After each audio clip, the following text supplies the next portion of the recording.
Hello viewers, I'm SB and welcome back to Spirit Island Jagged Earth, or rather, the current playtest information about Spirit Island Jagged Earth.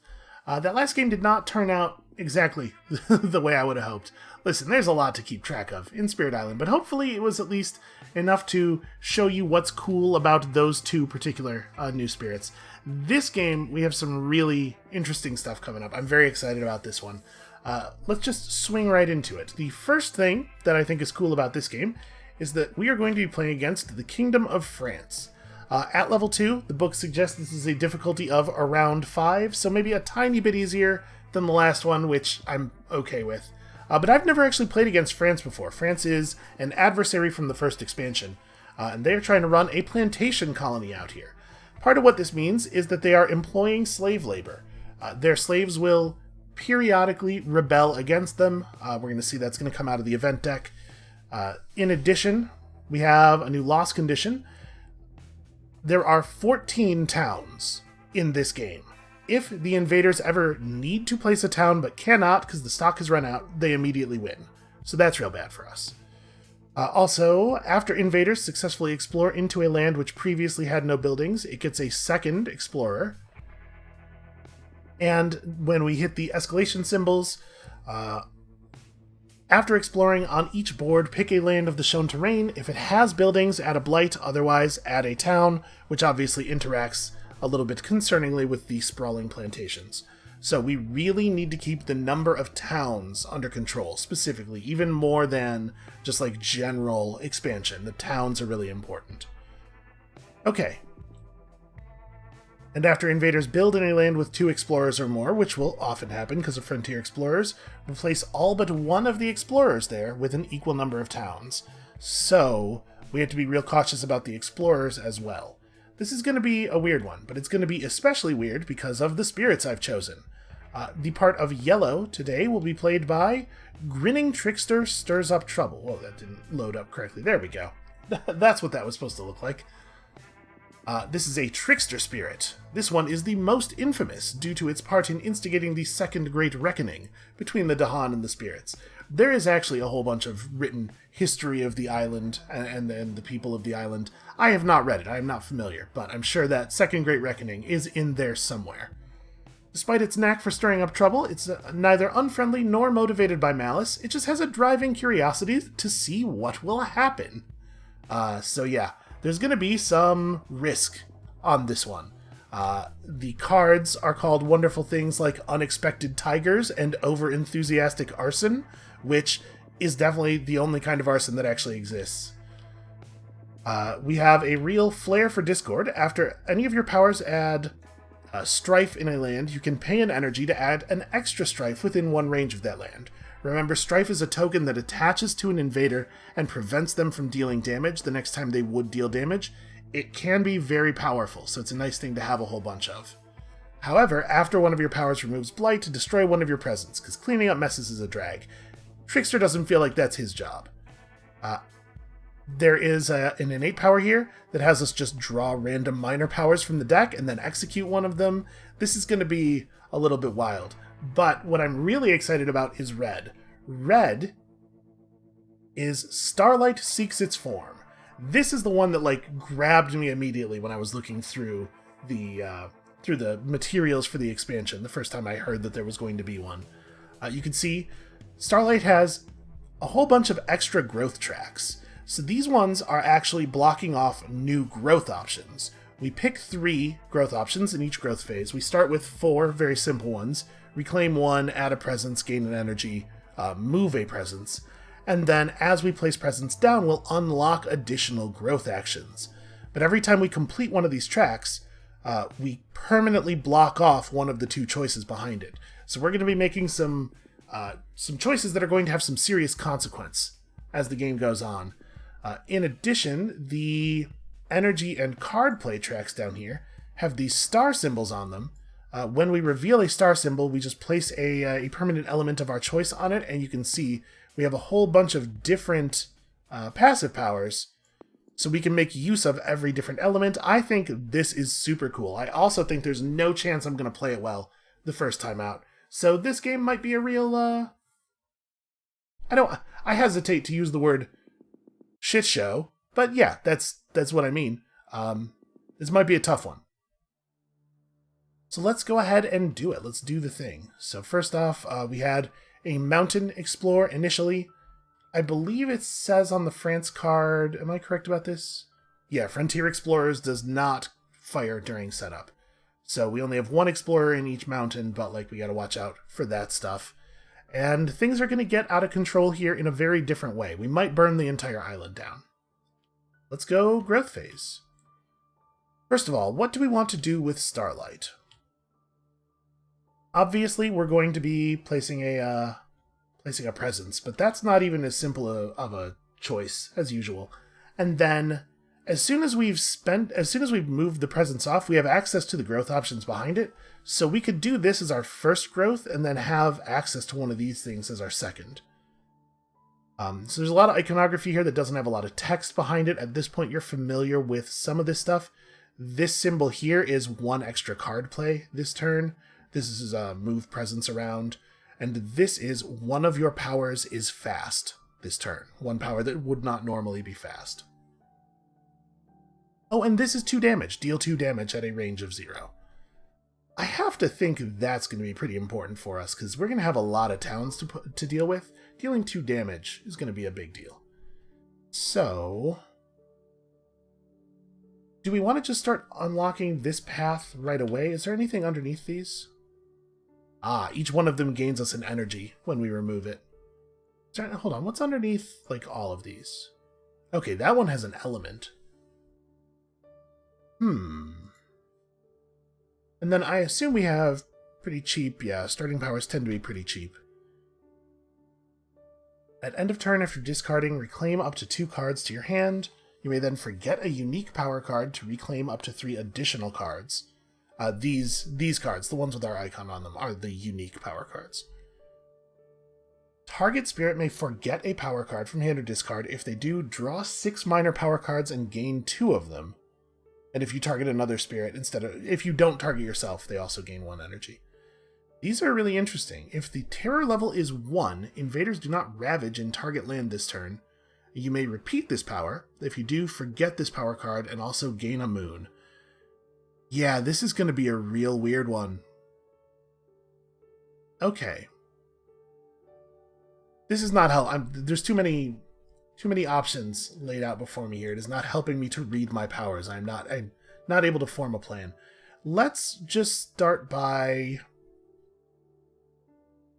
I'm inclined to go this way first. Like, I want to get access to this, and maybe it would be a good idea to try to get access to it on turn 2. But I'm thinking gaining another minor power that behaves in a little bit more of a straightforward way, given that we have 2 card plays every turn and everything. And then also... well, that's right, we won't also have reclaim half your cards, because I have to pick. If I move this out, we permanently block off one of these options, right? You know what, we're gonna do this thing. We're gonna go for unlocking the 2 damage right away. So we immediately gain an energy, and then we're gonna put this thing within 0 range of our existing power. Our presence, we only have 1 presence on the board here. So it will go there. Now we have a sacred site, which, could be useful. And then we'll we'll do the other 2 things that make any sense at all. So we'll gain an energy and then move one of our presence 3 spaces to a place where it can be adjacent to something else that matters. I'm going to put it right here. It's only 2 moves away, but that puts it between the 2 mountains, so hopefully we have the ability to interact with both of them. Okay, and then income 1, and we play 2 of these cards. Well, we definitely want some more powers, because as neat as these are, they don't really seem to affect the board very much. Let's play the Boon of Reimagining. There's a real good chance that we're just going to give ourselves some more powers off of that. And then shape the self anew, gain a minor power card. You may forget this card to gain 3 energy. If you have 4 moon, you may gain a major power instead of a minor power. Boy. Well, Gather the Scattered Light of Stars doesn't do really... I mean, I guess it'll get us back Gather the Scattered Light and also Boon of Reimagining. We could just play Boon of Reimagining every single turn. I guess that's a pretty efficient way to pick up new stuff. And we don't need Piece of the Nighttime Sky. You know what? I actually am going to do that. That feels kind of dumb, but yeah. So that we could just have the same turn next turn if we want, I suppose. Like I said, it's gonna be a little while to adjust to how this guy is played.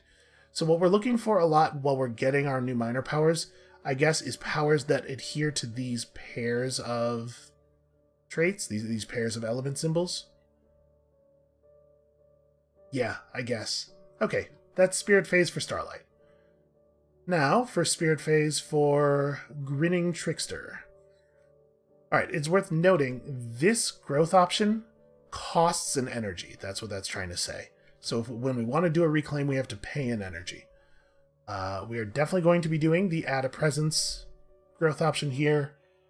And then probably we're gaining another power card, right? We don't really need a bunch of energy this turn. We only have 2 cards that cost anything at all to start with. So yeah, let's do these 2. And if we're going to do these 2, obviously we gain the power card first. So show me a minor. I have no idea what is causing Tabletop Simulator to hitch for a second every so often. It's not really doing anything terribly complicated, I don't think. Well, you know what? There's a lot of scripts and stuff running in the background of this mod. That's probably what's doing it. So, Voracious Growth gives us 2 damage or remove a blight in a jungle or wetland within one of a sacred site. If target land has any disease, 1 damage to each invader there. Call to Migrate lets us move the Dahan around very efficiently, which honestly might be pretty good. Or Tormenting Rotflies. If the land has invaders, 2 fear, and then also more fear if there's blight and disease, or just make some disease. You know? Preventing the enemy from building. Yeah, I think actually some disease might be real good for us. What colors do we care about? White, orange, purple. We don't really need yellow if we have enough orange, because that threshold is either yellow or orange, and then also red is good. But like, white, orange, purple in particular.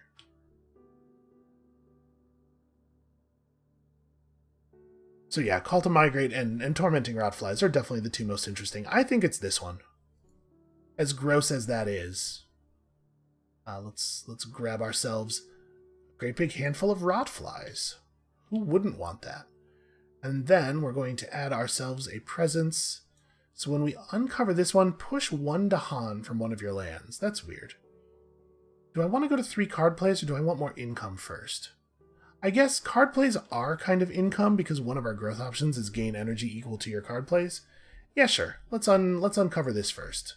So push 1 Dahan from one of your lands and add a presence within 2. Alright, we'll push a Dahan from here to there. I think that makes sense. And add 1 presence within 2. The new card we picked up has a range of 2. A lot of our stuff has a range of 1, though. So we probably just want to get kind of, like, I think this is a pretty good spot. Yeah, range of 2 from there. We just kind of want to get deep in there. Okay, and then we gain an energy. And alright, let's have a look at these cards. So, +1 fear if invaders are present. If you can gather a beast, do so, then push an explorer, otherwise add a beast. Yeah, Unexpected Tigers. I mean, it does right what it says on the tin, huh?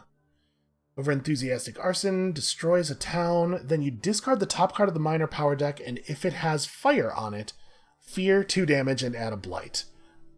So the problem isn't that the initial Arson is done poorly or anything. It's just that you might do a second accidental Arson. Impersonate Authority is just Strife, and then an invader with Strife deals damage to other invaders. +1 fear per invader destroyed. Okay, so those 2 cards are probably getting played together a lot. Well, I guess let's not play either of them then. Let's maybe do good old Tigers and Arson. Yeah, we could just destroy a town somewhere, try to create a safe zone or something. I like it. I like Arson, and I like Tigers. And now y'all have that on tape, so please Please don't do anything irresponsible with that voice recording. Yeah. -1 energy. Okay, let's fast phase. Well, let's start with a big arson. I think we are going to target this town because we're almost able to get like this corner of the map clear. I think that would be a really strong start. Also, man, look at how few invaders there are on the table at the start of this game. After the last game, it almost feels like I forgot to do something. But yeah, we're going to use this within 1 range to target that town. It gets destroyed. We get to generate a fear off of that destruction. Oh yeah, what does the fear stack look like? It's 3, 4, 3. That's not too bad. And then discard the top card of the minor deck and hope that it doesn't have an orange in it. It does! The Gift of Living Energy is, in fact, the sort of thing that could start additional fires. So we blighted that land. We also did produce an extra fear, some damage that goes totally to waste. And unfortunately, yep, that's our first blight of the turn before the initial build even occurs, much less the initial ravage. You know, we'll figure out how to clean it up. It's fine. It's gonna be okay. Sometimes you just gotta see what happens. Speaking of, let's see what happens. We did, in fact, generate for ourselves some yellow and some orange, but not enough red to take a random minor power off the top. We're not really in a place where we need to do crazy stuff yet, so I think that's okay. I wasn't even thinking about these, but the fact that we're not doing anything crazy is fine. And then here, all we have is moons. Yeah, you have no fast phase at all. Alright, let's just get moving into the first invader phase then. Let's see this event. Seeking the interior. In each coastal land, push 1 explorer, 1 land inland. Easy enough. Where do we want you to go? Oh, well, that's not inland, I guess, because that's the same. We actually only have 1 choice on this side. And then here, there are no explorers. Easy enough. Then each beast generates 1 fear if it's with invaders, or moves to an adjacent area if not. Yeah, neither of the beasts are ready to generate fear. I think we'll... What are the rules on that movement? Just moves to an adjacent land. Okay, so... Obviously, we want them to go to places where there are invaders. I think we'll go ahead and pull both of them onto the same board here. Hope to get some quick eating done. And then the Dahan forsake the barren land. On each board, push 2 Dahan from a land with blight to a land without blight. Okay, so this is the only place where that does anything at all. We'll push him over to here. That is a little bit of a shame. I wanted some Dahan there. Alright, that was not a very eventful event. So, this first build, let's remember the build... Oh yeah, after invaders build in the land with 2 explorers or more. Not an issue for this turn. So unfortunately, we did not prevent them from building anywhere. That's 4 towns on the board.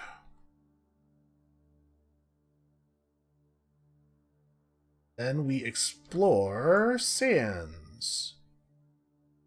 And if the sand... Okay, if there are no buildings there, add a second explorer. Got it. This one only gets 1. Okay.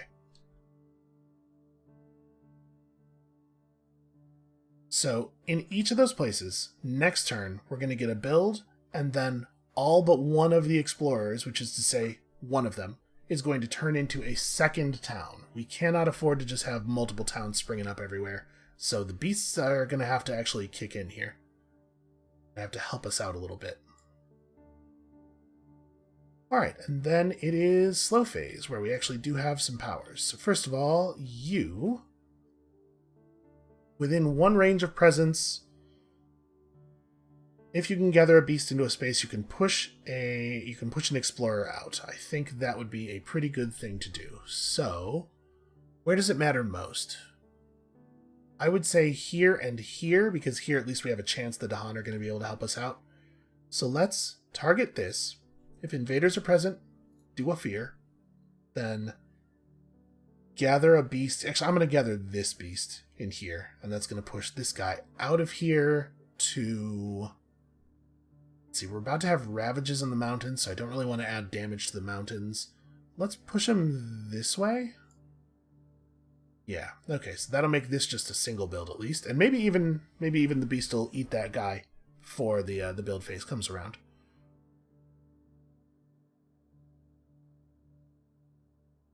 Okay, yep.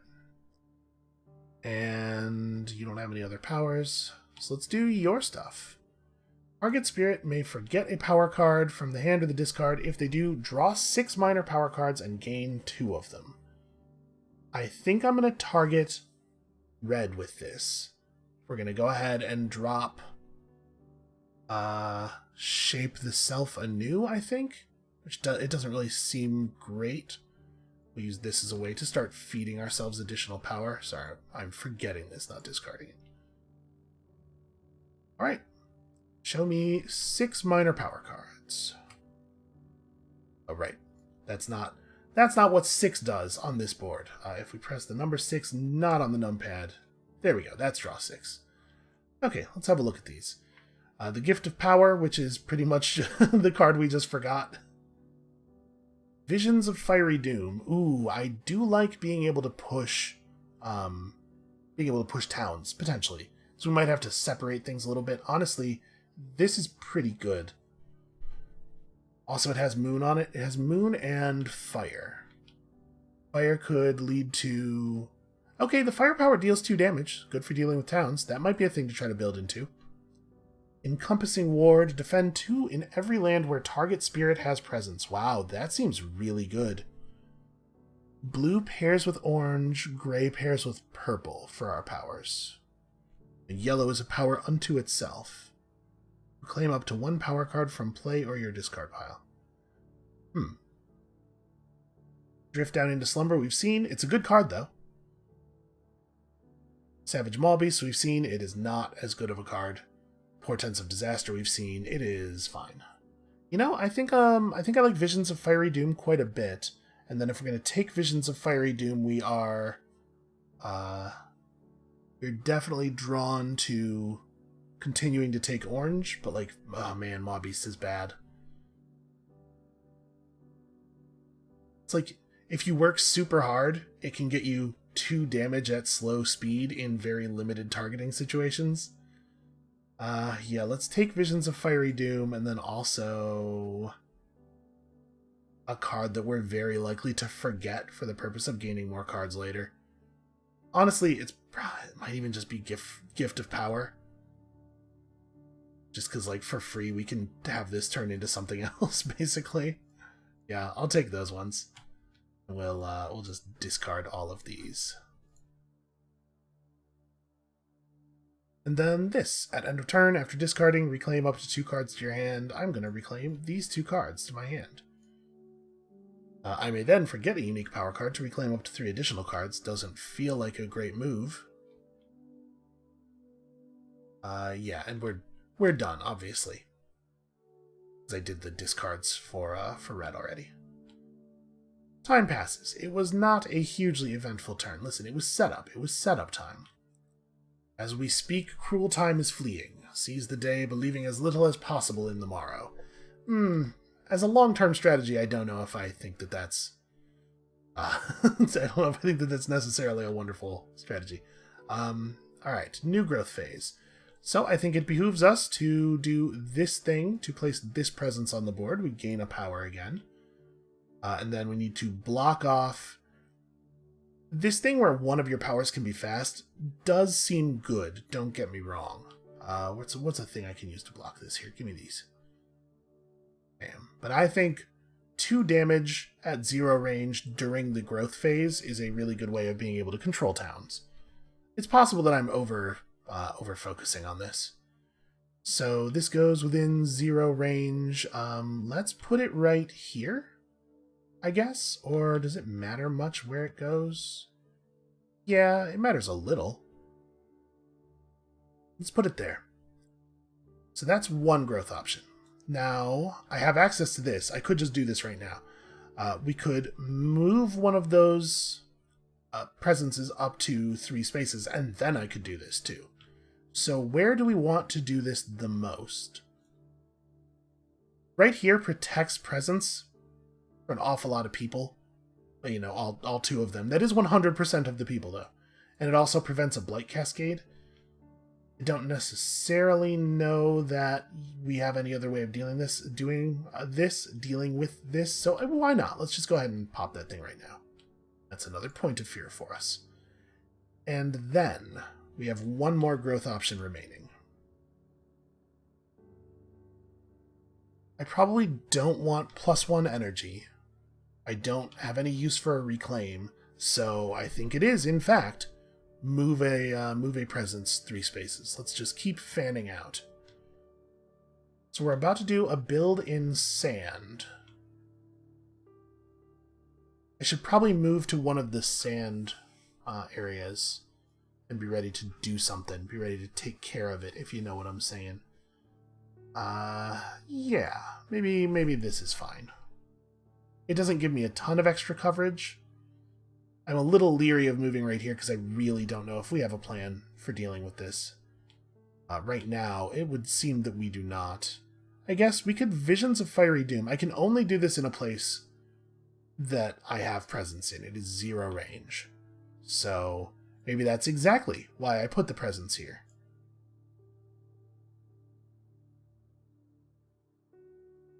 Yeah, we move the town out, and then that gets another town built, but it prevents a city from being built, and yeah, okay, I think that's sensible. So, or should I be trying to prevent... Should I be moving to, like, here and pushing this town to try to prevent there from even being a ravage there? No, obviously that's what I should... What am I thinking? Obviously that's right. Okay.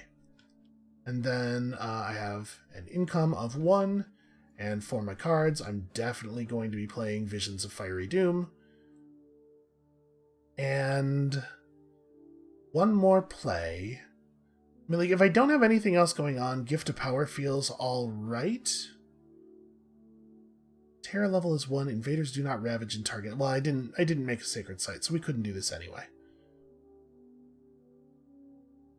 So would I rather play Gift of Power, or would I rather play Boon of Reimagining forgetting Gift of Power to get a better set of draws available? You know, I would absolutely, that's the right move. It costs 1 more energy, but that's definitely a better play. Okay. Spirit Phase.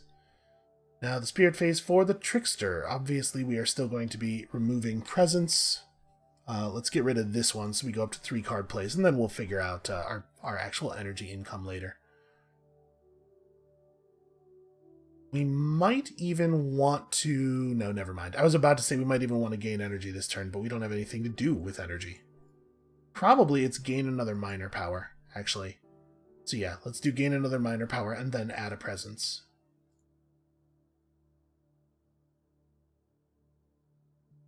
Alright, we know these two... Honestly though, Steam Vents, not bad. Do my cards really have any Earth Element on them? No, they do not. So Steam Vents would be okay, not great. Like, destroy an Explorer is totally relevant. Inflame the Fires of Life is really good. But it's awkward with the Sacred Site requirement. And Razor Sharp Undergrowth is also very, very good. Actually, like, wow.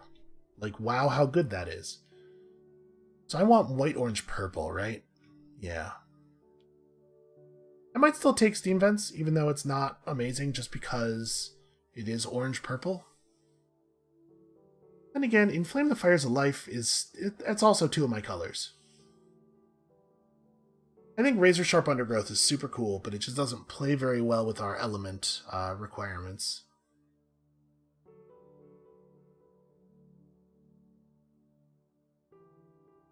Honestly, though, Wild's tokens might be really valuable here, because if we prevent the Explore action from occurring, then the second Explorer is never placed, and, like, that saves us a lot of heartache.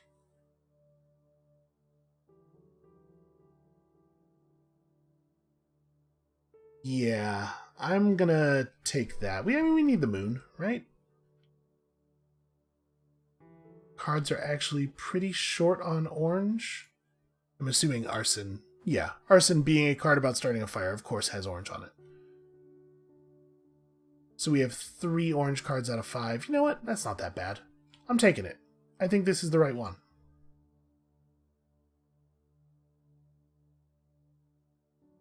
Okay, and then this is range 0, so maybe a consideration when placing this energy, or this presence, at a range of 2. Okay.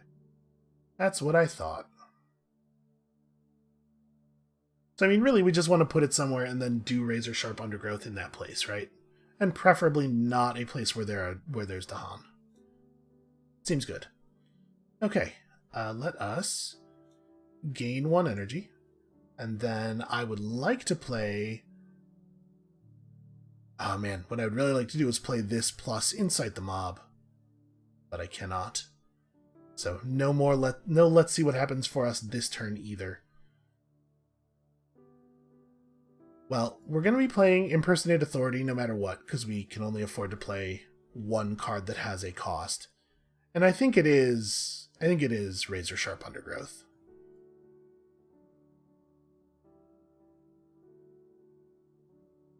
Next turn, we're not even going to have any more energy than that. Well, next turn we can play the gained energy. It's fine. Okay, let's fast phase. So first things first, Razor Sharp Undergrowth. We chop this Explorer up. We add a Wilds token. And we defend 2, which doesn't actually help, but it's a thing that is true. So are we going to gain... We're going to gain Blight. It's going to be bad. Oh, actually, I'm a dummy. I totally did a build here when that should not have built. Okay, it doesn't matter too much. So yeah, we're totally going to take 2 Blight here. It's like I can't do anything about that, and that's also a problem. And that's going to put us on only 1 Blight remaining on the card really early. We're going to have to do a better job. I mean, we were a little bit low on functionality early on. Like Starlight just doesn't have cards that do things at the beginning of the game. We're not going to be able to place extra Strife because we ran out of power as well, or ran out of energy. Ah well. Definitely got to get our energy and come up on him. So do we have any more fast phase stuff? You're all done. We have Visions of Fiery Doom to process. So 1 fear, push a town. You know, just push a town. That extremely normal thing that everybody always does. Okay. Invader phase. Event occurs. Stage 1. Now, what fear per spirit that has at least 1 sacred site? That's nobody, right? Yep. After advancing invader cards, add 1 explorer to each land with a sacred site. Strange tales attract explorers. Then each beast token deals 2 damage. Remove any token that destroys a building. So these guys both kill explorers. Then on each board, add 1 Dahan to a mountain or sands with Dahan. Well, I think maybe this is a good place to do that here. And this is a good place to do that here. Then the Ravage occurs. So right there, get a Blight, pretty straightforward. Right here, the Dahan take 3 damage, the land takes 3 damage, and then the Dahan deal 4 damage in retaliation and kill all of the invaders, which is something, I guess. Maybe not the most ideal way for that to go. And then here 1 damage, here 1 damage. Then we build. Manage to clear this one. This place gets a town. This place gets a city. This place gets a town, and then one of the explorers is replaced with a town. I'm doing a terrible job of playing things on the... There we go. It's not going to be as bad this coming turn, the Ravage, because we managed to clear one of these things out. Although, it's not really us. That was like blind luck on the beast token that did that, really. And then explore wetlands. Hey, look at that! This one actually doesn't gain a guy. There's no buildings adjacent. This one gains 2 guys, though, because there's no building here. Same deal here. Okay. So, if the build goes off the way they want it to go off in this wetland, they're going to gain a whole bunch of towns. We really, really can't let this happen.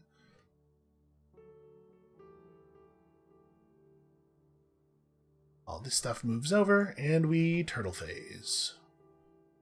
So first, target spirit may forget a power card. I'm going to target me. Let's get 6 of these guys and learn 2 of them. So, we're looking for oranges. Blues are also good.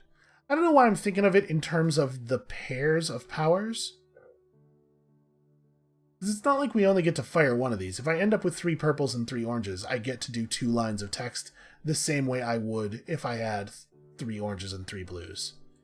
Yeah, I'm being kind of silly about that. That said, 3 blues would be really nice because we're actually in a really bad place as far as blight goes. So I do still care about blue. Okay, teeming rivers. Within a sacred site, in a mountain or wetland, if target has no blight, add a beast. If target has exactly 1 blight, remove it. Honestly, seems very good. Twilight fog brings madness. That is some strong art. Add strife, push Dahan. Each remaining Dahan takes damage. That also seems like a great card. It's possible we're just learning both of those for the effects, but also for the blue. Call to ferocity, we know, it seems alright. We didn't really make much use of it before, but honestly, it does seem very good. Swarming wasps did fine work for us. The gift of constancy is not one we used, but we did see it. Target spirit may reclaim 1 power card instead of discarding it, and then you can also do the same thing if you targeted somebody else with it. And gnawing root biters. Wow, look at those things. Push up to 2 towns is certainly cool. We have 2 towns occur a lot against France, but I think it is going to be rivers and Twilight Fog. There's a lot of really good art in this game, though. Alright, so that's that slow phase, and over here we have Impersonate Authority. Within 1 range, add a strife. It's about to be sand. Well, I mean, it's pretty obvious, I think, to me that we do the strife here. I guess if we do the strife over here, and we generate a single point of defense, or sorry, we'd have to generate at least 2 defense, or deal with that town somehow, then we can have the Dahan burn the city down without the land blighting. Maybe that's a better move. I would love to be rid of that city. What are we likely to do next turn? All we have here is slow stuff. We might do a reclaim, who knows. And then over here... we could stop a ravage. Piece of the nighttime sky. 1 of these ravages off. So... we don't actually have a way of turning a strife token on this into a big military victory here, though. We can, of course, get lucky. I think we're going to do a reclaim on Trickster. So...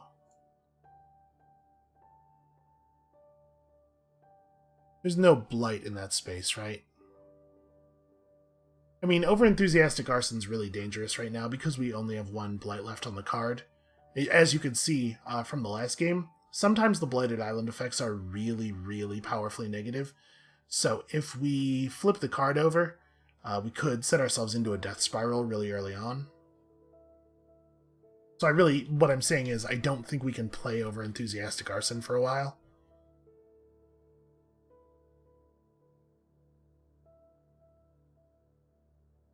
So even if we did a reclaim, we'd probably just do like razor sharp undergrowth.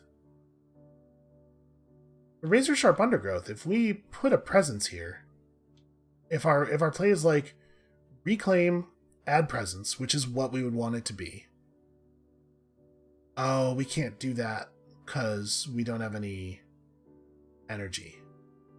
We don't have any, energy. So in order to play Reclaim, we would have to first play Gain Energy. We don't get to move our presence. Oh no, sorry, with Reclaim we get to move, though. We can move presence to here, and then Razor Sharp Undergrowth. Okay, so I actually am, in fact, going to put the Strife token here, then. On this city. Yeah, because we're going to turn this from a blight into a total military victory. That's pretty good. And then we don't have the energy that I would like to use to do the other thing here. And is that slow phase? That is slow phase. Okay. Let's pass some time. Actually, I wonder, if I hit time passes while there are cards in those zones, what happens? Okay, no, it doesn't. It doesn't deal with those for me. I realized I had not checked. It could be the case that the scripting had a plan there. Alright, let us growth phase. So we kind of know what's going on over here. Let's start over here. We're going to gain energy equal to card plays. And then we're going to play our Reclaim, which costs 1 energy, gets me my 4 cards back, and also lets me move a presence once. Can I please have the card? Thank you. Lets me move my presence. Just bounce this over to there. Then we will get our 1 income for the turn. We will play Razor Sharp Undergrowth. The downside of that is that we definitely don't get to do Let's See What Happens, but Let's See What Happens could potentially cause blight or something, so there's, there are good reasons not to play it here. And in fact, we can't make either of our powers do anything at all, right? Yeah, because we would need 2 purple for either of these, or 3 of something for those. So, what do we want to play? Incite the Mob probably won't do anything. Yeah, we could do like Speculative Rotflies. Also Unexpected Tigers. You know what, let's do Unexpected Tigers. This gives us a lot of versatility in breaking up groups of enemy explorers. So that'll lower our cost, or that'll cost us 1 energy. And then over here, we have some options. We don't need to do a Reclaim. I definitely want to place presence. Do I want to take a growth that gains me powers, or do I want to rely on Boon of Reimagining for that?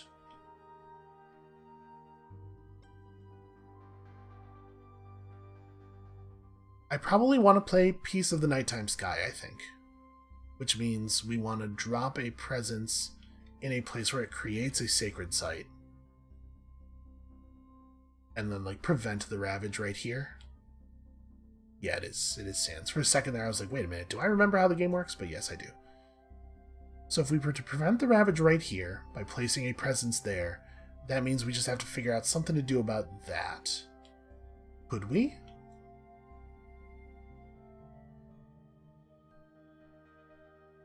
So we would do this. 2 damage within a range of 0 doesn't help us here because we don't have any presence in Sands. But I could. We could play... Our growth choices could be this, this, and this. We could use this movement to jump this presence to here, do 2 damage in this location, filling a town, and then place a presence disc off of something. Energy's not really been a problem for us so far. Neither is card plays, really, although obviously I wouldn't turn up my nose at card plays. But I wonder, I kind of want to pull another growth choice. Like, a thing that moves presence but also gives me something sounds pretty good. So, do I want... Also, what is under these? Nothing at all, okay. Do I want to gain a power and move a presence, or do I want to get extra card plays? I think I want to place this and cover up the reclaim half your cards growth option. We'll take that as this thing. We don't get to use it this turn, but we will, I'm sure, use it in the near future. So make ourselves a sacred site, get our 1 income, and then play Piece of the Nighttime Sky and maybe Twilight Fog, just to prep for next turn's problems. Within 2 range of our sacred site, exactly 1 blight. We totally could just carve some blight off of the land so as to buy ourselves room to maybe commit some arson. Actually, I like that a lot as a strategy. Okay. Feels like a pretty good spirit phase to me. Let's fast phase it. If the terror level is 1, invaders do not ravage in target land this turn.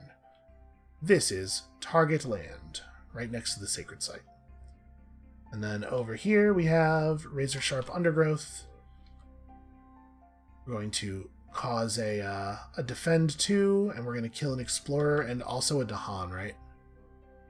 Yep. Oh, and we had a wilds. I totally forgot about that, but that is a thing that is worth having.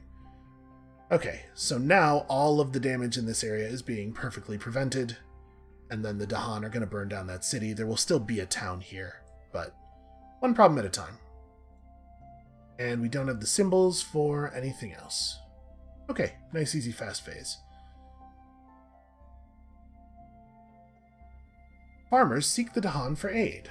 The Dahan are uncertain whether to teach the invaders farming techniques more in tune with the island's life. So we could recommend that they spurn the invaders. If that happens, on each board, some of the invaders will kill some Dahan, and then also there will be blight. Seems pretty bad. But also towns and cities have -1 health until the end of the turn, which means that the Dahan in that space will kill both the town and the city. But like, the whole reason we're doing things the way we're doing things is because we're trying to avoid adding a blight to the island. Or we could have them teach the invaders. On each board, add a town to a land that has Dahan in it, and the next normal ravage becomes a build, which is actually a complete nightmare.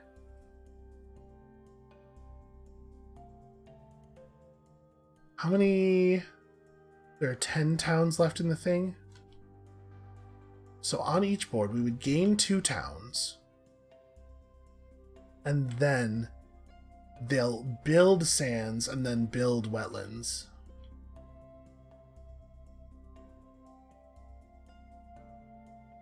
Jesus.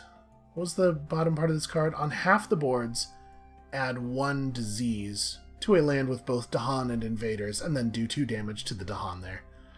So we could use a disease to block one of the builds. Man, I really, really want that ravage to happen at this point. That event card is... This is maybe the worst possible event card? It's not just 1 blight either, it's 2 blight. It would be a blight on each board. Ugh.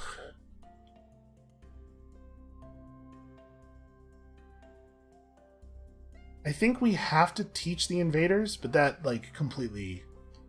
That screws us so badly. The thing is, whether or not it's the right call depends on what's on the backside of this card, which is information, obviously, that we cannot have at this point. I guess we teach the invaders. I really have to avoid blighting out here. So, add 1 town to a land with Dahan on each board.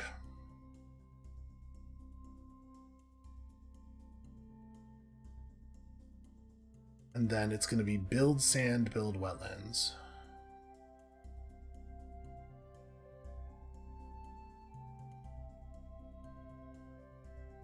So...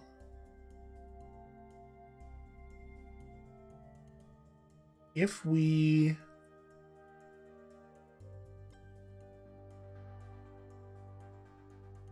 If we don't add the town here, a town's going to get built here. If we do add the town here, a city's going to get built here. It's worth noting that because a ravage doesn't occur, the strife token will stick around. So that's something.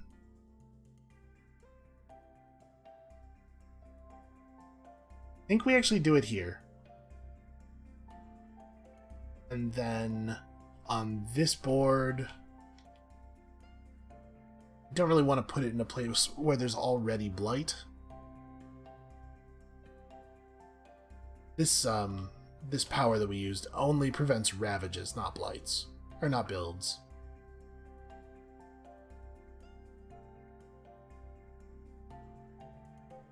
Not really sure how the rules interaction is here. Invaders do not ravage. But then the ravage becomes a build. I'm not sure if do not ravage happens first so that there's nothing to replace with a build, or my inclination would be that they do build. Ugh. Yeah, I mean, that's how I'll play it. That's really crummy.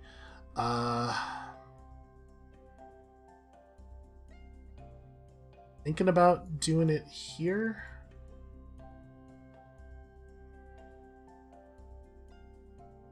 Because I really, really don't want to put it in the wetland where we're about to build. Oh, Jesus, that wetland build is going to be so huge, too. We might actually lose the game to them running out of towns.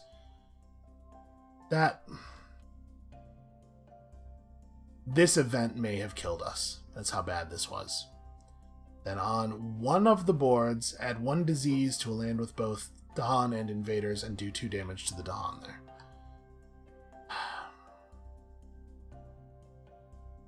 Well, it's here, right? It's obviously there. So, disease, kill the Dahan. And then we go to build. So build in desert is 2. Over here, there's a city. If I drop that there, is it gonna... No. Not smart enough to warp that back to my board area. And here it's a city. And then we build wetlands, which doesn't get us anything here. Here, the disease prevents the build, which is a pretty damn big deal, actually. Here we get a town, and then we get an explorer replaced with a town. Here we get a town. There are 4 towns left in the thing. Absolutely brutal. And then wetlands, and also, after exploring on each board, pick a land of the shown terrain and add towns and blight. Great. Okay. 2 explorers. Oh, no, wait. Sorry. These explorers do not exist. There's no building to produce them. We've done a good job of at least keeping that under control.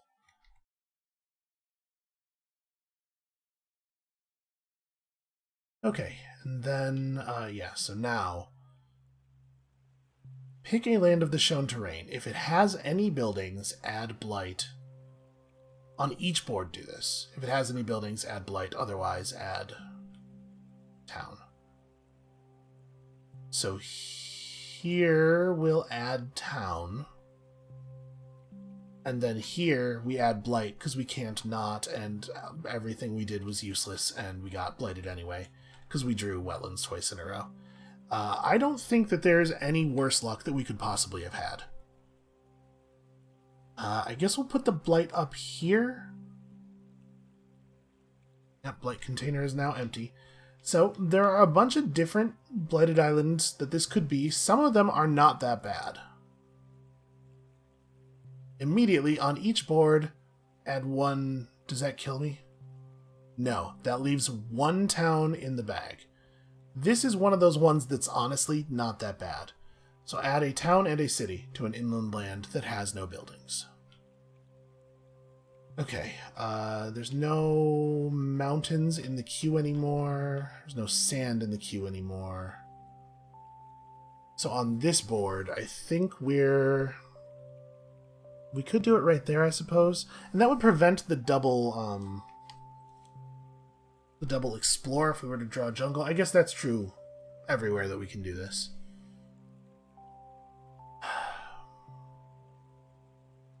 Do we want to put it in the mountains or in the jungle? I definitely don't want to put it in the place where the blight already is. I guess let's do it here. This is a little more central. It's easier to deal with. Potentially easier to deal with. And then on this board, I think land 5 maybe is the right place to do it. Maybe 8.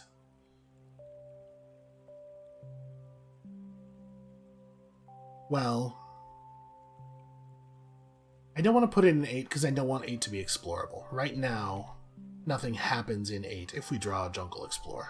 And this doesn't add any new explorers because this was already adjacent to buildings and this is already adjacent to a building. Okay.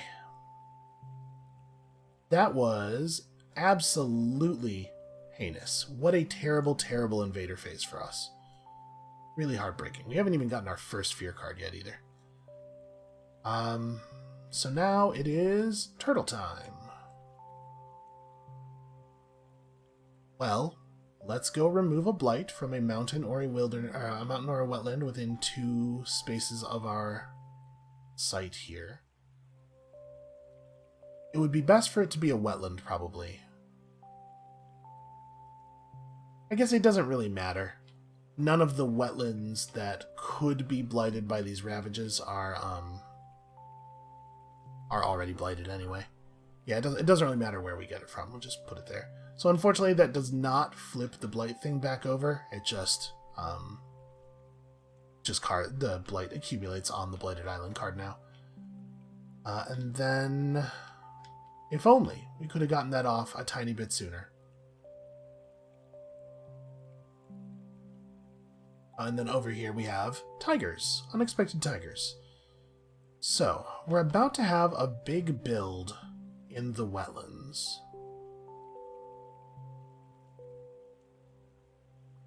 What could we possibly do here? Alright. Right here, a city will be built. Right here, a city will be built. Right here, a city will be built.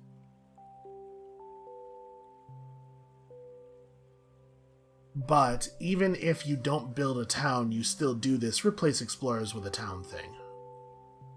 So we have to deal with some explorers somehow. So the unexpected tigers. We target this land, we gather a beast into it, we push one of these guys out just to somewhere else, doesn't matter at all where, and we cause a fear.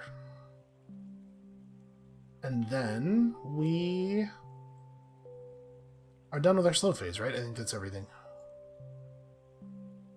Yeah, well, we really got, really got beat there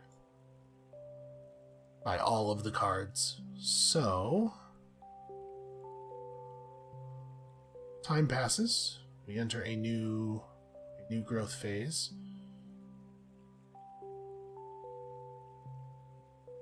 Boy, some of these quotes.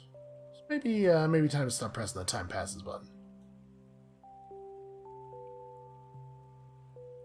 Do we want to do a reclaim? Only reclaim 1 card at a time with the normal thing. We just use gather. We can just play the 2 cards we have here. Obviously, claim that way. We can gain a new card.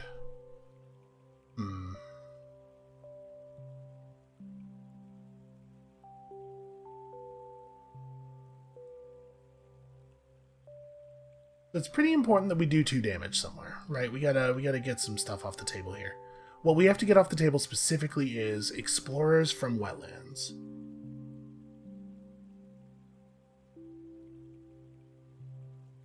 So we could place a power pretty much anywhere.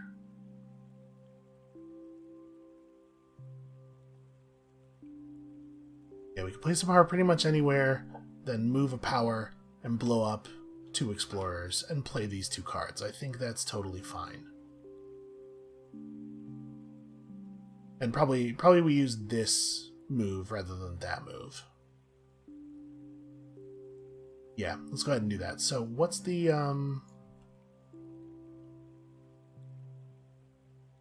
this is probably the place where we draw the power from at this point, right? So we do place a presence, place it here. Then we move a presence while gaining a power. Move the presence one space like that. And we gain a minor. I'm still not really in a good place to gain a major, I don't think. Okay, bunch of zeros. Interesting. Destroy one of your presence. Target spirit removes one blight from one of their lands or adds one presence to one of their lands. Or they may do both in the same land. Still don't think that's good. Animated rack root destroys explorers or prevents explorers.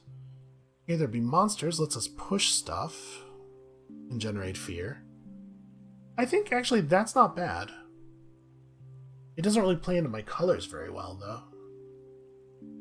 The rack root is at least orange. It does have a moon on it. If we get enough moon going, we can gather explorers around, which actually is, like, that's significant. You know what? We have been able to do the first version of Sidereal Guidance there. For some reason, I thought these were both 3s. I mean, probably because everything else is a 3. I didn't realize that we had been able to gather an explorer. I don't know that it would have mattered much, given like the absolute gut punch of the random draws from last turn. I think we probably would not be in a much better position. But yeah, so anything with a moon on it is okay.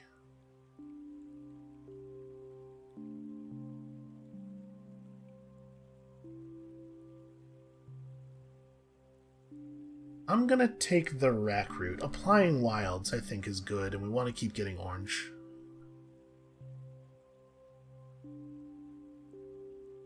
And then I think we got a thing here. So we must now place a permanent element of our choice on it, and I am inclined, I think, to do blue. Just because, like, I don't know, we used to be in a worse place on blight. Now that we've flipped the card over, it's no longer quite as important. Maybe I take orange. Just try to get to a place where we can do 2 damage more frequently. Yeah, let's make it an orange. Unfortunately, that doesn't let me get anywhere this turn. But the next one will just be another orange, and then we'll be doing 2 damage, like, all the time. So, for right now, do we want to do Animated Rack Root? I kind of want to play Gather the Scattered Light of the Stars. So we might want to skip the Rack Root this turn and go for Twilight Fog instead. Strife could make a big difference.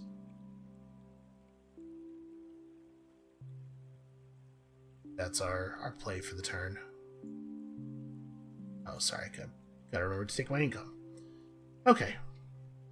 Pretty grim situation, though. I think we're probably doomed or close to doomed.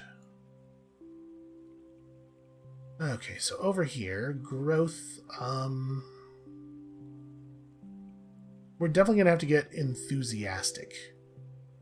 We're also going to have to draw some new cards. We're going to have to, like, just make some stuff happen real fast and real hard here. So I might want to gain a new power card just in hopes of gaining another fast card, because we're going to lose during the invader phase, as things are now. But every town we can destroy during our fast phase puts another town back in here. As things stand right now,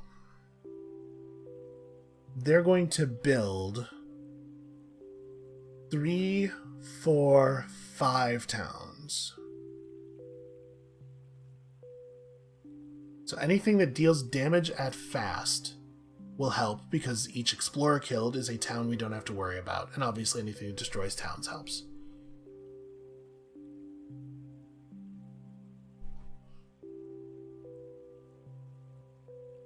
Oh, did I forget to do the 2 damage? Did I not actually process the 2 damage?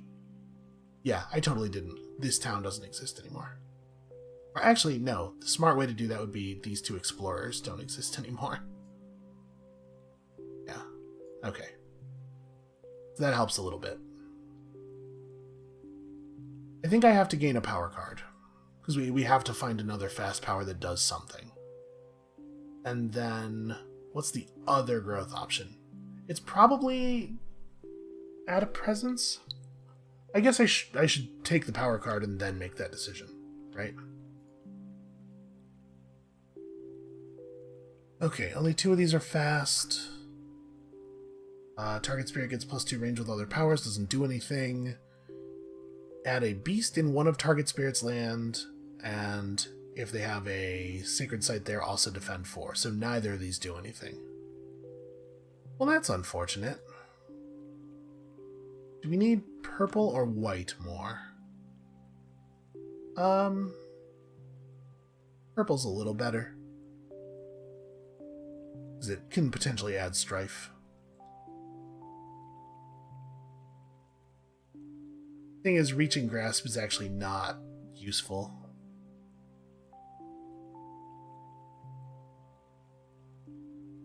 Yo, Call of the Dahan Ways, if we're not able to pick a thing that's going to actually help us at fast speed, Call of the Dahan Ways might be the right way to do this. Our target spirit gathers 1 Dahan into one of their lands and then 1 damage in that land per Dahan. We could certainly use that to start doing some damage. Doesn't have very good elements for us, though. I think I like this one. If we can't get a fast power that does something, we'll take this. And then that means that we have to get back razor sharp undergrowth, right? We can still have this be our second growth.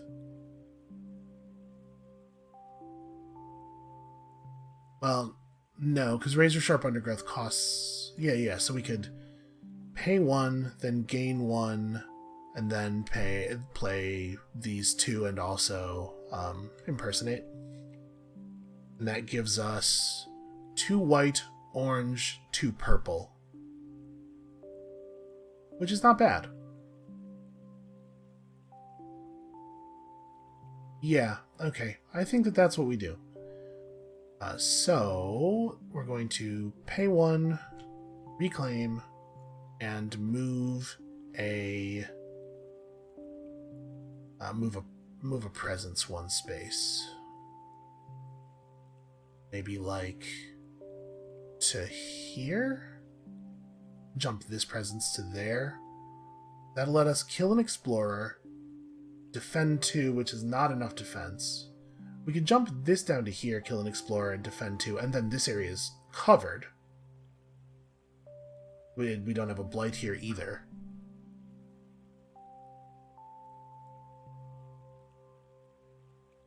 And also, the build here will no longer create any towns at all. That's not bad. It doesn't remove a town from the board. It removes an explorer, which is like removing a town. It doesn't accidentally kill any Dahan. Yeah, that's probably the right move. So, okay, we did the reclaim. We'll move the presence over. Then we get our income for the turn. Then we choose to play Arson and Undergrowth and this. Yeah. And that still lets us do let's see what happens. Okay. I like it. So that's growth phases. Oh wait, we gotta pay for these. Okay. Growth phase is done. Let's fast phase. So razor sharp undergrowth. We do... Sorry, I must have a thing out on the board already. I sure do. Yep, we do a defense here. Kill you. We make a wilds token. Very good at that. Then we do an arson within 1 range. Let's hit this space. Destroy a town, and then if we hit fire off the top of the deck, we kill both the explorers. So actually, maybe better than not hitting the fire. Yeah, actually, I would really, in this situation, I would really like to hit a fire. So we don't. Well, that's a shame. I would so much rather have the blight. Alright, and then we may as well do this thing. So discard minor powers from the deck until you get one that targets a land. Use its text effects on the target land immediately, ignoring the normal range and targeting restrictions. So we target a land right now. And then that tells us where the card goes. All up to instructions must be used at maxed. Treat all ores as ands. Wow. Well, this will be fun. So within one range of my presence. Okay, so I can target this wetland. I think that's what we do. We target this. It is within one range of us. It has invaders. Let's flip up a minor card until we get one that targets a land. This one does. 2 fear. That's it. That's all this card does. Well, that wasn't that exciting. It could have been really cool. Okay, that's all your fast phase stuff. And then you over here don't have anything. You have, yeah, slow stuff. So we do lose, I think. Well, hold on. We have a fear card. And alright. First, Blighted Island. There's no beginning of the Blighted Island phase ability. Then the event phase happens. And we... Slave Rebellion. Okay. Small Uprising. So on each board... add a strife to one town, then after finishing this event card, draw another one, return this card to the event deck as per setup. Also, invaders with strife take 1 damage per Dahan present, and add 1 Dahan per town or city that this destroys, because the slaves who succeed in their uprisings join the Dahan. Okay. So invaders with strife take 1 damage per Dahan present. So actually, this is pretty good, because it lets us put a strife right here on this town, and then this town takes 2 damage and becomes a Dahan. How am I so bad at missing? There we go. I feel like in the other games we played today, I was doing a really good job of dropping things between other things. And okay, after finishing this event card, draw another one, then return this to the event deck as in setup, which means underneath 3 cards. So 1, 2, 3. Alright, there will be another uprising in the near future. We are at Terror Level 1, Cultural Assimilation. In a land with exactly 1 Dahan that has or is adjacent to a city, replace that Dahan with a town. Okay, that's pretty harsh. So exactly 1 Dahan. Actually, there are no places where that happens. There's only one place where there's exactly 1 Dahan, and it is not anywhere near a city. So, lucky us. Then beasts attack. Each beast token deals 2 damage. You are dead. And... oh hey, this one kills a town. He dies for it, but I'll take it. And then a Reckless Offensive. On each board, choose 1 land with at least 2 Dahan and at least 2 buildings. Each Dahan destroys a building, but add a blight. At least 2 Dahan and at least 2 buildings? Each board. Okay, so here and here are the only legal places. So each Dahan destroys either one, right? Ordinarily, we'd take a city, but well, we're at 4 towns. Actually, I think we might be okay to destroy... so we destroy a city and a town here. And the word destroy is used. So we do get the fear for those. We also add a blight, but at this point I'm a lot less concerned about that than I used to be.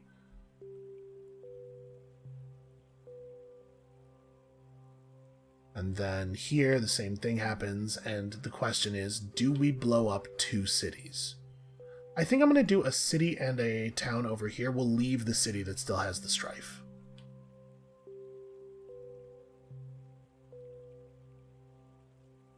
Okay, kind of a lot of blight on the table, but we still have 7 left on the card. Alright, that was a pretty wild card. That's a big event. That one was quite lucky for us. Alright, now, fear cards. First of all, wary of the interior. Each player removes one explorer from an inland land. It's a shame all the wetlands that we care about are not inland. In fact, there's no... there are 3 explorers in inland lands. It's not on each board, it's each player, right? Yeah, okay, so we get to do 2. Let's get rid of... you and you, maybe? Just clear the mountains entirely. I mean, it doesn't really matter, I guess. Yeah, it doesn't hugely matter. We'll just clear these spaces. And then the other fear card is... Fend 2 in any land that has presence. Okay, that's irrelevant. Yeah, that doesn't do anything at all. Okay. Then we actually have a pretty bad ravage. This hurts. So nothing happens here, of course. Here's a blight. And here's a blight that cascades out. So now there's 4 blight left on that card. And then 4 damage is dealt to the Dahan here. And then this Dahan kills a town in response. And then they have a wetland build, which gets them town, city, and a guy is replaced with a town. Town, and a guy is replaced with a town. Let's move the Dahan over here and put the town there. Leaving us with 3 towns left in the thing, because we got pretty lucky during that event. And then coastal lands. So, fortunately, all of these... Okay, that wilds token prevents exploration there, but fortunately these already have buildings, so they don't get doubled. In fact, all of the coastal lands already have buildings, so no extra explorers. Pretty annoying, though, that explorers are getting added to the wetlands.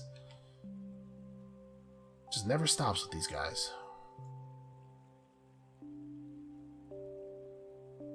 Okay, then we are turtle phase, and technically still alive. 4 blight remaining, 3 towns in the box.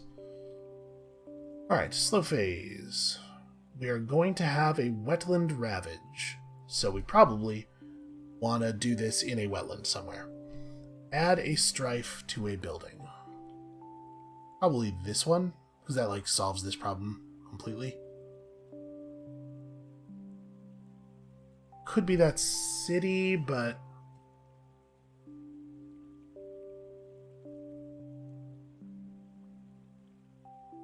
no, I'm gonna do it here. Well, hold on a second.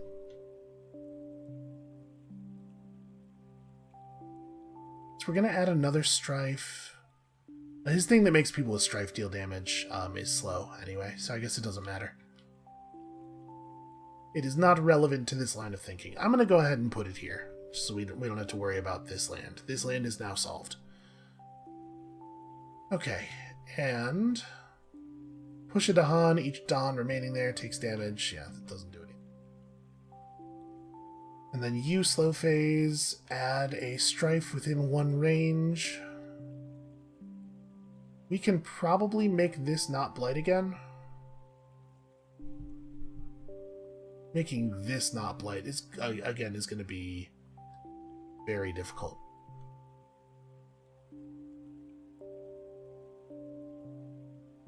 We may well be doomed here. This is going to be tough to get out of. I think we're done with our slow phase now. Alright, when this gets put in the thing, reclaim up to 2 cards. I guess actually the best way to do this is going to be looking through here. So what do we need? Visions of Fiery Doom would let me push 1 town out of that space.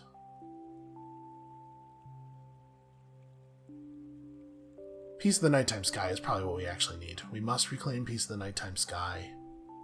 And that... yeah, that'll solve that problem right there. Okay. And then we could push this town out of here and we'd be very close to solving this whole situation. Or we could do teeming rivers again. Because we sure do need to lose some blight.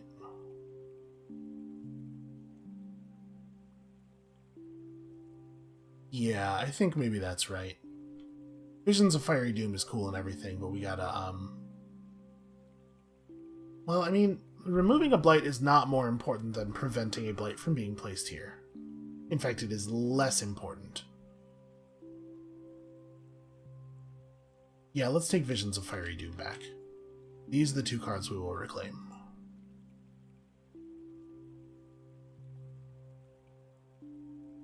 Okay. And that is the actual end of that phase. Alright, so time passes, new growth step. We need to do another move of our presence, right? This has to get over here. We'll move a presence here, we'll do 2 damage at 0 range to kill this town.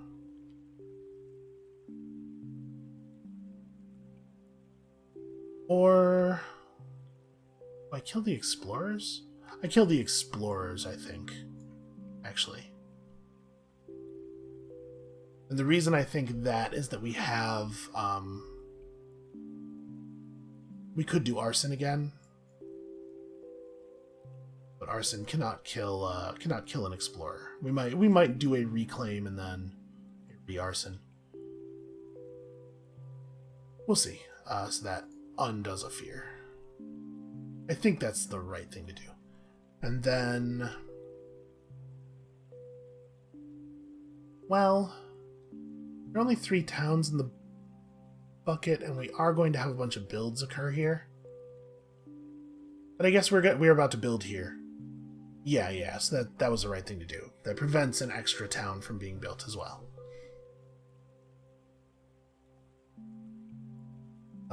So we did this growth option for moving the presence. So we are going to gain a power. It might be time to gain a major.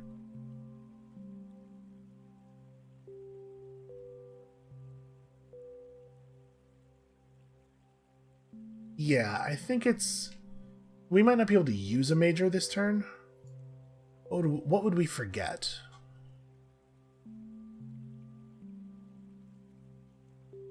Probably not Boon of Reimagining just yet. Yeah, maybe actually Boon of Reimagining. So we have a way of gaining powers that's like pretty convenient. Yeah. Show me some majors. Let's get an idea of something we want to build into. Okay, relatively expensive ones. So I would love one with an orange in it. Blazing Renewal. Target spirit places 2 of their destroyed presence into a single land up to 2 range from your presence. If any presence was returned, 2 damage to each town or... wow. That's pretty cool. Obviously it has limited value unless we start aggressively losing presence on purpose. Because you only get the damage if presence was actually restored. Instruments of their own ruin adds a strife, and then each invader with strife deals damage to other invaders in target land. That seems very good. And if we could get all those symbols together, instead, if invaders ravage the land, they damage invaders in adjacent lands instead of Dahan and the land. Wow, that's... wow. That's gotta be it, right? And then Pillar of Living Flame is potentially blighty, but it does a ton of damage.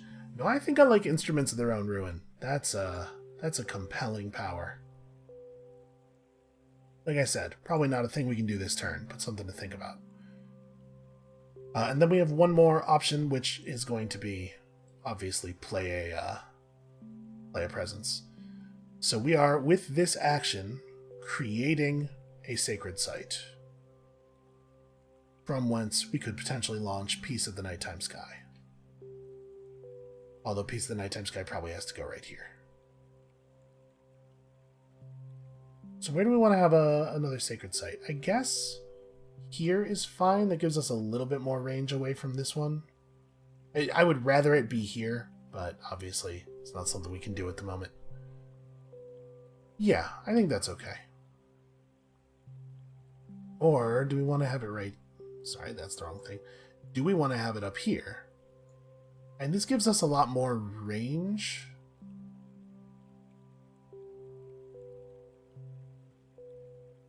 As it stands right now, though, this is going to blight. Do we have a plan for that? We're gonna Visions of Fiery Doom it. Yeah, so it'll be okay. All right, that's fine. Let us move on to the other guy. Sorry, let me actually play my cards. This one, and also this one, and also pay the energy cost. Also, remember to take my income. Also, I gotta select a thing here. Do I want to... I was thinking about having that be orange so that we would pretty much always be doing fire burns, water soothes. But now I wonder if maybe it should be something else because we have so many cards that have orange in them. The extra orange feels like it might be a waste. 4 yellow looks a little bit more valuable than it used to be. If we get to 4 yellow... 3 fear and also reclaim a card, and like actually Star's Blaze is really good. But if we take the orange, we get the burn effect this turn. How many more opportunities? There's one under here and then one under one of these.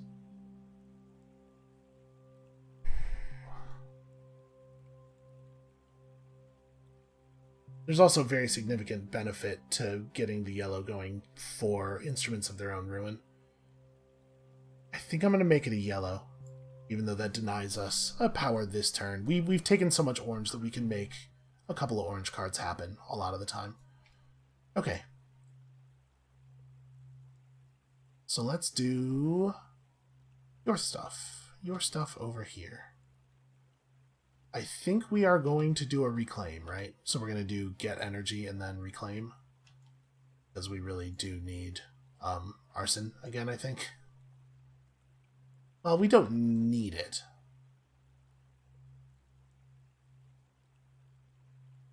The Ravage is wetland. This isn't going to have a Ravage, and this is going to be 0 damage, and then the Dahan kills the town. So, we don't have to be desperate. We could take a second here and improve our lot in life a little bit. This could be a turn where we like gain energy, add a presence, and then do a couple of slow plays that that improve our board position a little.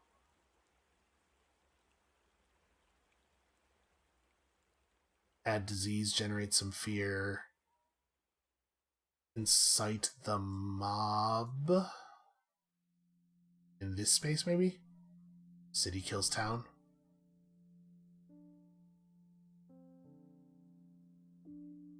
Yeah, just try to like buy ourselves some time. Although I guess we have to be pretty focused on the coastline. We don't really have time for that.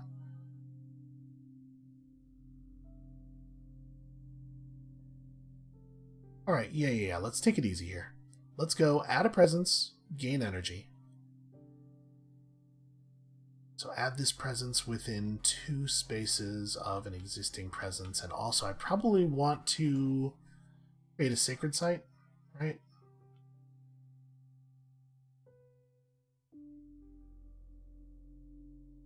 Wait, no, you don't need a sacred site. Except, potentially 4 powers you don't yet have. So yeah, you don't need that to make a sacred site. But it would be good to try to get within 1 range of things that you might not be within 1 range of. Actually,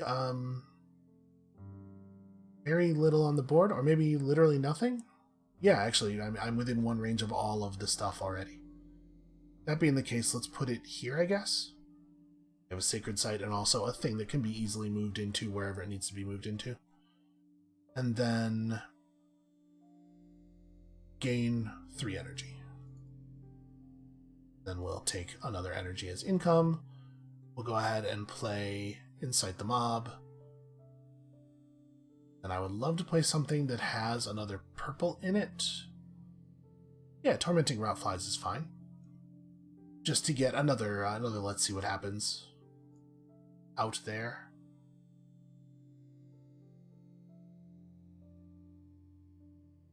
Oh, right, I have 3 card plays now. And then he did, let's see. If we play Call of the Dahan Ways, we get to 3 red for this power. Yeah. Do that. As much as I like Unexpected Tigers, this is maybe not the moment for them. Okay, so lots of chill out, slow play stuff, but we do have, let's see what happens, available. So we're gonna start our fast phase with that. Target one within one land that has invaders. So we should just pick a land that's going to be a problem in next turn's Ravage, I think, like this one. And let's see what happens. The miners until you find one that targets a land. Yeah, like that one. Gather 1 blight or pay 1 energy to remove 1 blight. Or if you have 2 green, you may do both. What does it say about energy? Or about elements? Nothing. Okay, use its text effects, ignoring normal range and targeting restrictions. All ors are ands. So we get both of the effects here. Gather a blight, pay an energy to remove a blight. I do want to pay an energy to remove a blight.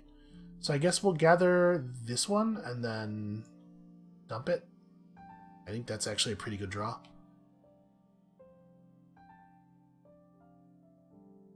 Yeah, that was not a bad effect at all. Alright, and then this, if target land has beast, 2 damage, otherwise gather a beast. And it's a place that we have presence in. So, sadly, there is only 1 beast. I think do we pull him this way? Here's the thing, we're actually going to clear this already, aren't we? We're going to use the strife here. Well, no, this town is... So we really don't want to kill that town, actually. It doesn't help us to kill that town, but the only other thing we could do is pull a beast this way.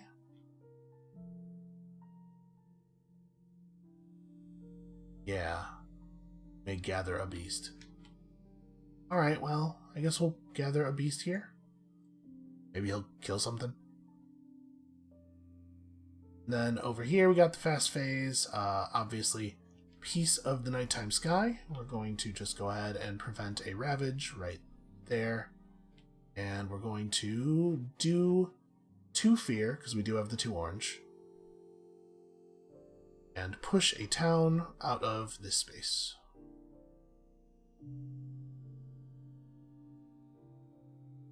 So that's going to make that... That's still going to be a town build. Yeah, that's... Okay.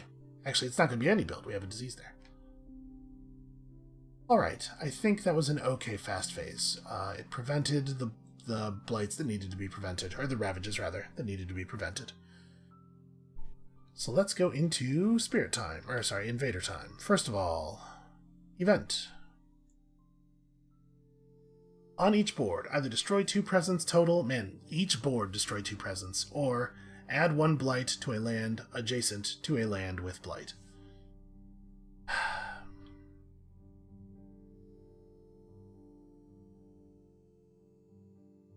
Destroy 2 presence total is really, really harsh.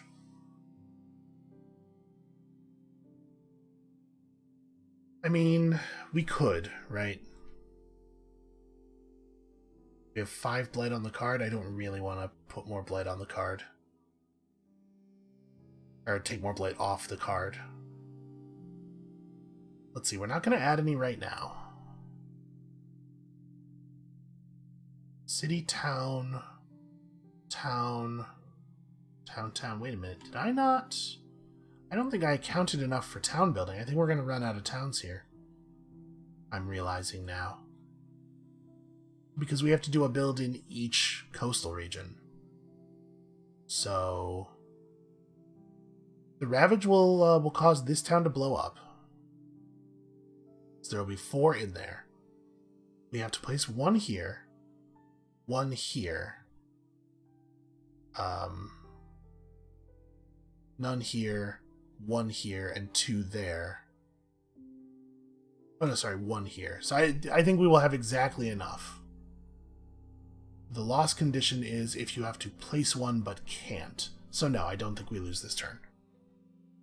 Alright, well, that's fun. If we're going to try to lose 2 presents from each board, it's like, no, we actually can't from here. I need my presents too badly. So on this board, we get a blight in a place. And then on this board, we have more stuff laying around. It feels bad to sacrifice the sacred site up there, but like maybe this is okay? Yeah, I think that's okay. That's what we'll do for that one. Then each beast devours a guy. Congratulations, beast. You did it. Add 1 beast to a board without one, like this one. We'll put him here. You might get to do some damage there. And finally, add 1 Dahan to a coastal land with Dahan on each board. This is probably going to be a place where we need to have a whole bunch. And this is the only legal target.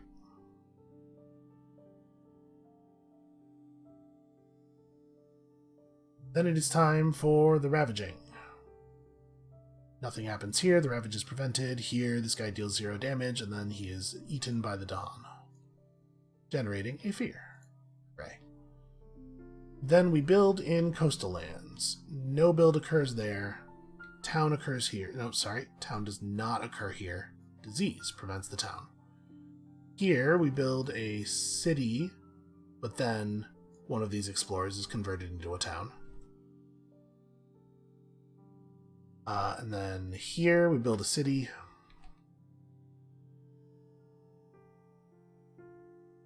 Oh, sorry, in the wetland ravage here, the strife token is removed.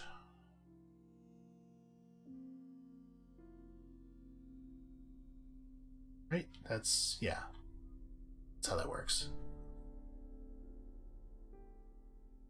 Am I forgetting something? I feel like I'm forgetting something that I did there.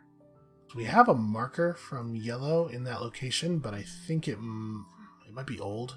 Might be I forgot to move it. We were totally going to incite the mob there, which is silly because I should have remembered that strife's not going to exist. But that's fine. We can incite the mob here, and it's totally functional. But yeah, yellow hasn't done anything yet. So yeah, that marker must have been old. Okay, here, get a town. Here we get a city, and then this guy is converted into another town.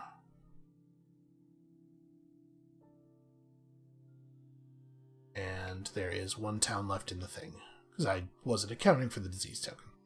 Okay, we haven't lost yet. Then, exploration in the sands. So, 1... oh no, sorry. None. Wild's token is eaten. Here, same deal. Here, 1. Then pick a land of the shown terrain. If it has building, make a blight. Otherwise, make a building. So, make a blight, because there are no deserts without buildings. 3 left? Yeah. Pretty grim. Alright, slow phase. Sorry, advance these, then slow phase. We have, during the slow phase, for this card, Sidereal Guidance. Within 1 range, target a land and gather an explorer or a Dahan. Build is going to be sands, so... no, it doesn't much matter. We can gather a Dahan, though, somewhere to have him help to cause trouble.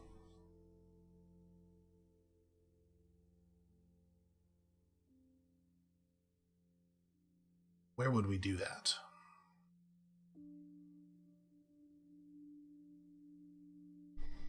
Well, I guess actually, the Ravage is coastal. That's probably what we're actually doing, is trying to prevent damage by moving guys out of coastal Ravages. So maybe we just, like, grab a random explorer somewhere in a place that I think is going to be close. But where do I think is going to be close? Here we might be able to get the Dahan to cover this. Maybe. Let's see. You're going to replace an explorer somewhere with a Dahan. No, you're going to replace a town with a Dahan.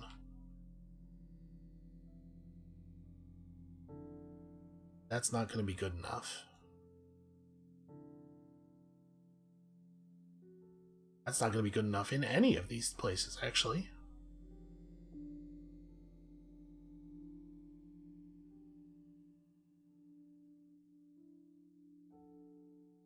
I guess I should pull an explorer out of here, because the build that's coming next turn would otherwise place another explorer here.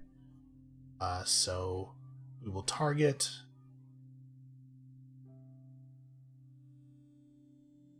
just within one range. We'll target here, up there.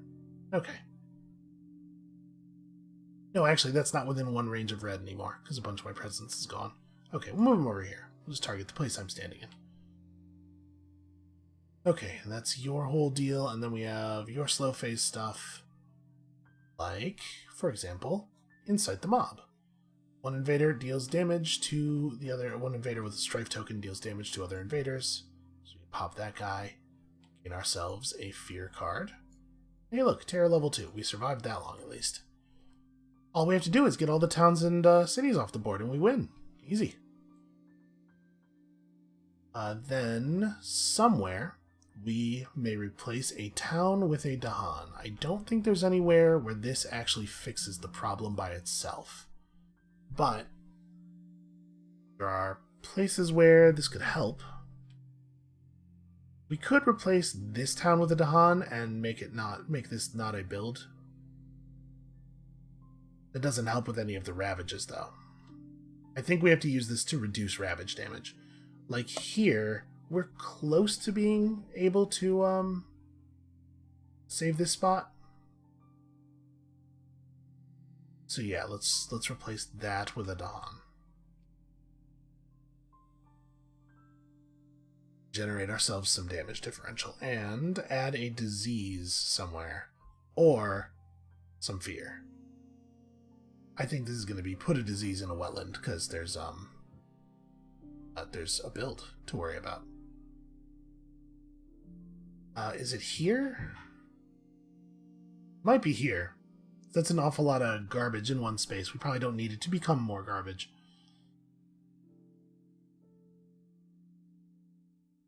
Yeah, things are just out of control, though.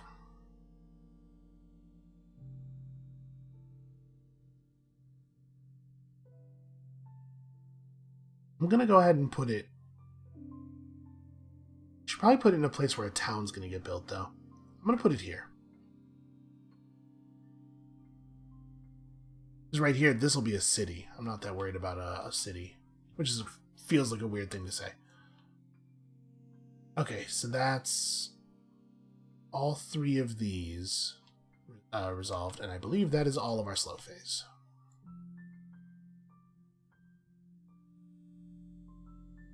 It has been a tough one.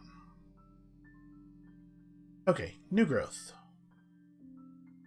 Well, I sure would love to play Instruments of Their Own Ruin. So, we do have the option of placing this presence now and getting access to the gain 3 energy growth option. Totally might do.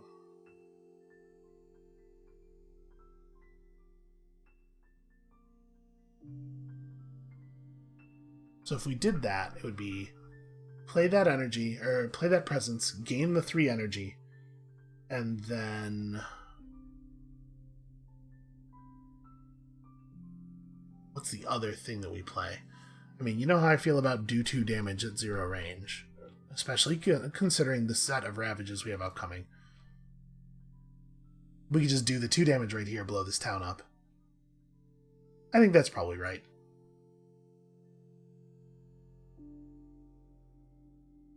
So we'll place this somewhere to make a new Here, I guess. Although, here feels kind of bad because obviously there's going to be blight there. Put it right here and just move it somewhere else later? Instruments of their own ruin is going to target this city. Or the... Oof, boy. You know what? We may not be able to do that because we might have to do a reclaim.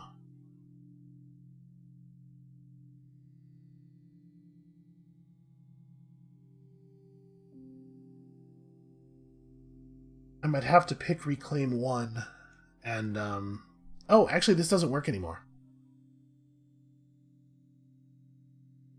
This only fires if the terror level is 1, which it is no longer. So I guess we're not doing that. Yeah, alright, I guess we're sticking with the plan. So let's gain 3 energy, and then take our income of 1 energy, and then play the 2 cards to which we are entitled.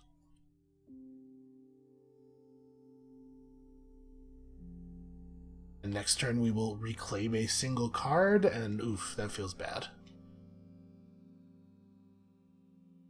Because we can't even get to the big reclaim. I do want to get this. We should block this off. I chose not to have access to that.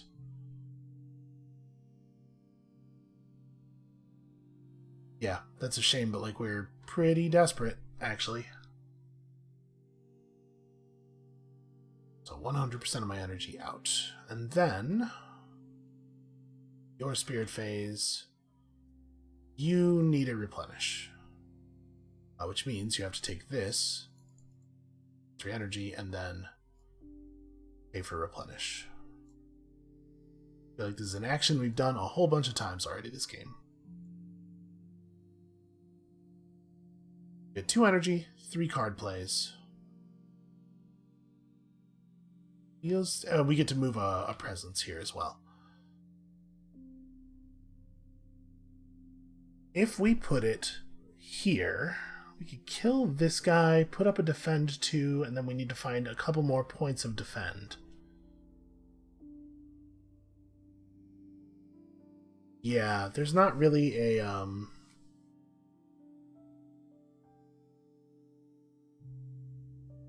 Okay, if we do the vines here, kill him and defend 2, the city lives, but it does stop a blight from occurring.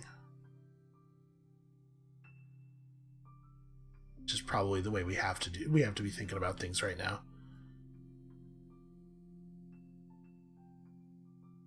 Sorry, I get 1 come there, and then 2 more card plays.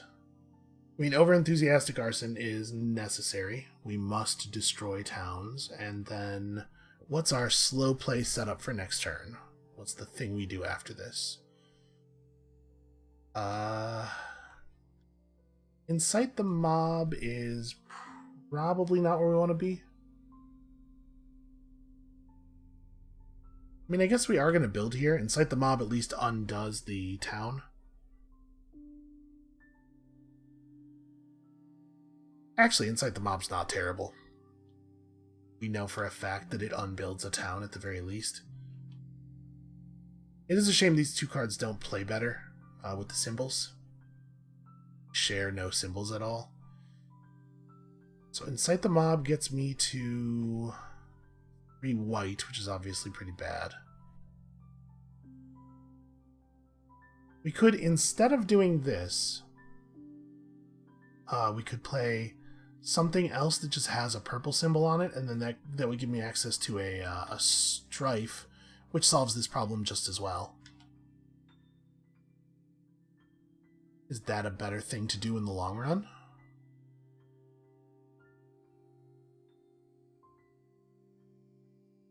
That would let me play like we did this, for example.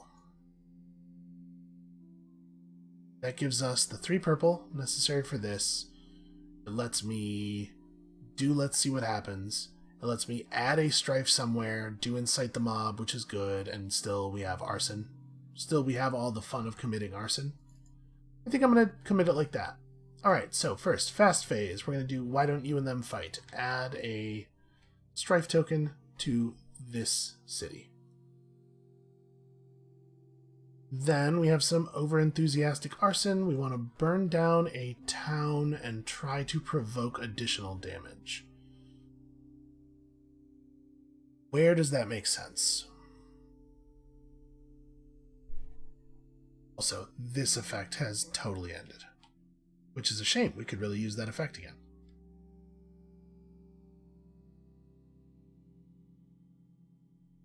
If we play the card here, destroy this town, try to get lucky and destroy another town, that still puts us at having to come up with like 5 points of defense in order to prevent a blight here.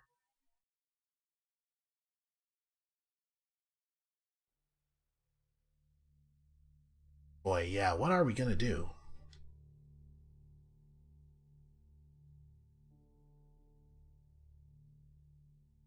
Each invader with strife deals damage to invaders to other invaders in target land.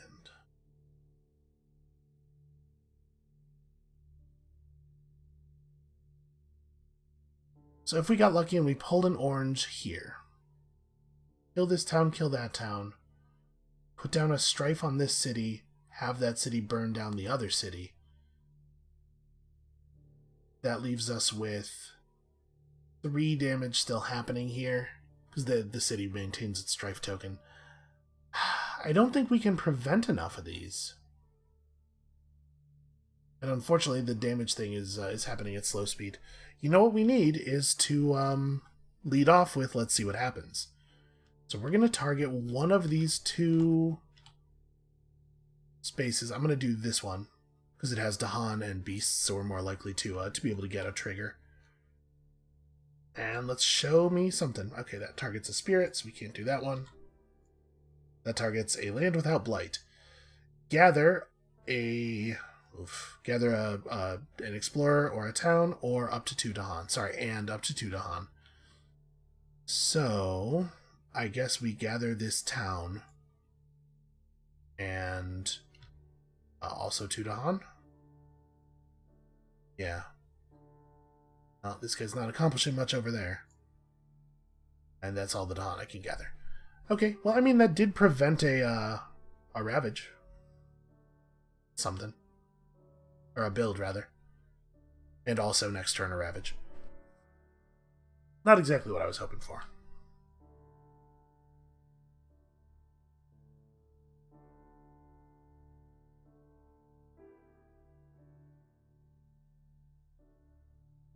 I mean, if anything, it made the situation a little bit worse. Yeah, I guess we'll target here. We'll just blow up a town, generate a fear, and then does it turn into additional fire? It does. That's dangerous. So 2 more damage, blows up another town, and also we generate another fear. But a blight is placed, which cascades into another blight. And that means there's only 1 blight left on the blight card, and I'm pretty sure we're dead. And then you're done with fast. And you're just going to place a strife here. Then this invader deals 3 damage. Okay. We'd have to get tremendously lucky not to die during this invader phase, but it's not impossible. Alright, so event. Blighted Island. On each board that has a city, either destroy 2 presence or add 1 blight to a land with a city. Well, adding a blight kills us, so we will destroy 2 presence on each board. Yeah, the island being blighted makes the game 10,000 times harder. This and this, I guess, on this board. And then over here, it's probably these 2. That's very harsh. I did not do well this game. Then each beast eats an explorer, which is not hugely relevant. Add a beast to a board without one, we no longer have one. And then on each board, add a Dahan to a jungle or a wetland with Dahan. Then over here, there is a single jungle or wetland with Dahan, so we follow the rules. I was kind of hoping that we were going to find a way to generate 2 fear off of this. Alright, fear card. It is terror level 2.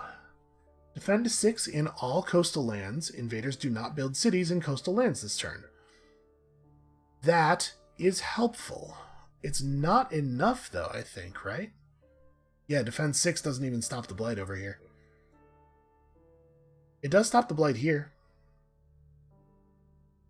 I guess, if I had been thinking that that card was a possibility, I would have strifed this city, it would have blown up one of these, and then that would have been exactly enough defense. So yeah, if I had remembered that that card was on the was a possibility to draw, and I had played this strife card differently, we could have survived this turn. So that's definitely a misplay on my part. Right, and then yes, that's done. They ravage coastal lands. Nothing happens, nothing happens, nothing happens. All the damage from them is prevented, and then they all die. But then here, 6 of the damage is prevented. They still hit for 5, causing a blight and a cascade, and that, unfortunately, empties the blight container. So, that game was totally... I have no idea how winnable that game was. I don't know where my mistakes were. It's really easy to draw a pretty large decision space with Starlight Seeks Its Form. I could have played that very, very differently indeed, and who knows what the right sequence of plays might have been there. But I think that this spirit is super cool.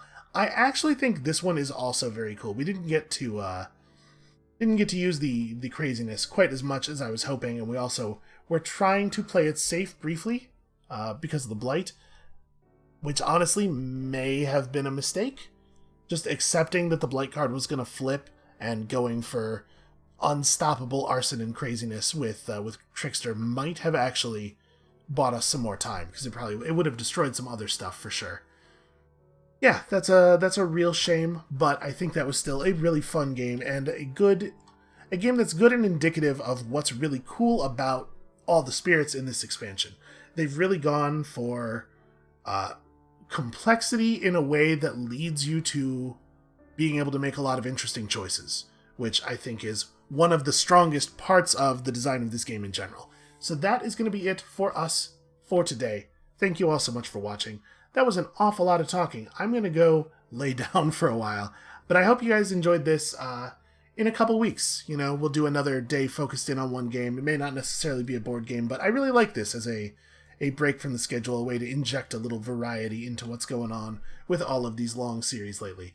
So, come back on Monday for more of the normal stuff, and we'll see you then.